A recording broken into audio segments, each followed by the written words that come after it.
Everyone and welcome back to our channel. My name is Ayush Kumar Singh. I am a legal intern in Lexan Company. So in this video, we are going to discuss the concept of bailment and its definition. Bailment is a special type of contract found in section 148 to 181 of the Indian Contract Act 1872.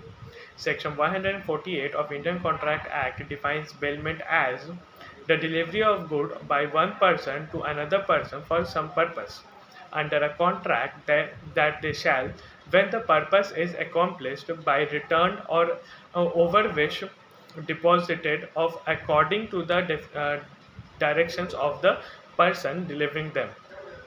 So that is basically the bailment means a relation between the personal property of a person temporarily becomes the possession of another.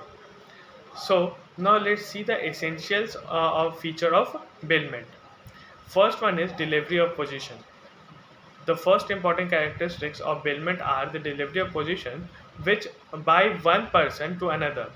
For an example, a consumer hangs his coat while entering the restaurant, and while leaving, the coat was gone. The keeper of the restaurant was held liable for the act becoming because the keeper has assumed the duty of bailee under the possession was passed on the keeper.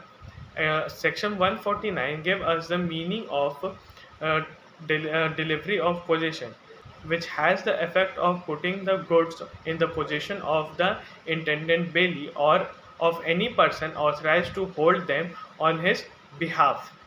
So now coming on the second essential, that is delivery should be upon contract. The relation of a bailer and the bailee is a contractual in character. The contract should be expressly mentioned the purpose of the delivery of good, and later when the purpose is completed the return of good of the owner. The third one is delivery should be upon some same purpose.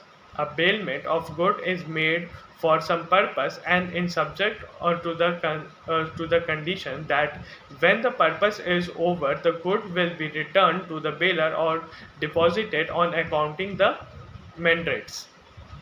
So now let's see the duty of bailee.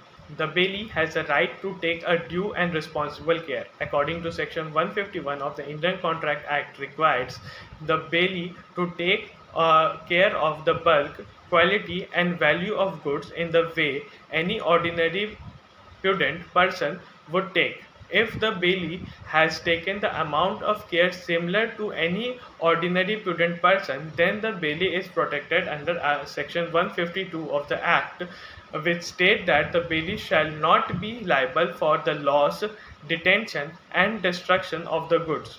Thus, the bailee has to show that the circumstances were out of the reach of the bailee. Now, coming on the second one, that is, bailee has a duty not to make unauthorized use or enjoyment of the goods bailed. It is the duty of the bailee to make use of the goods to the extent that is mentioned in the contract of bailment. According to section 154 of the Act, makes the bailee liable for any such unauthorized use of the goods, thus making him liable to pay consideration for such use, thus make him liable to pay compensation for such use. Similarly, the bailer has been given the right to terminate or avoid the duty that arise out of the contract of bailment if the bailee acts in excess of the terms of the condition of bailment. This provision is enshrined in section 153 of the Act. So the third duty is the bailee has the duty not to mix. The bailee has the duty to maintain the goods bailment separate from his own goods. Different situations can arise in this case. Either the goods are mixed with the consent of the bailee or with a bailer, or without the consent of the bailer. If the goods are mixed with the consent of the bailer, the section 155 will be applicable, and the bailer and the bailee will have proportionate share to the inseparable goods thus created. However, in the case where the goods are not mixed with the consent of the bailier, then two situations can arise. If the resultant goods are inseparable, then the bailee has to compensate to the bailier, and if the goods are separable, then the goods belonging to the bailier has to be returned, and the bailee has to bear the expenses of the separation of goods.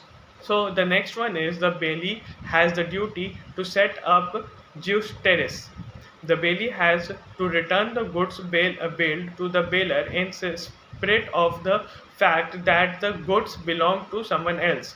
For example, if the bailee unevenly learns that the bailier is not the actual owner of the goods bailed, then the bailee cannot set up the defense of its being someone else's property. Section 166 absolves the bailee of any liability that may arise for the delivery of goods back to the bailee in such a case. The bailee has the duty to return the increase. The section 163 bounds the bailee to return the increase of profit, and the bailee may have accused after using the goods bailed. So now lastly, let's see the duty of a bailier. First one is duty of loss suffered. Enshrined in Section 164 of the Contract Act 1872, the bailier has the duty to any loss that the bailee has suffered or as a result of bailie's wrongdoing. The second one is duty to provide an essential expense. According to Section 158, the bailier should repay the necessary expenses of the to the bailee for working upon the goods where the bailee is not entitled to receive any remuneration. So coming on the last one, that is a duty to remuneration. The bailier has a right to provide remuneration to the bailee for the goods bailed. If the bailier fails to do so, then the bailee has the right to return the goods thus bailed. This is enshrined in section 170 and 171, which talks about particular and generalized.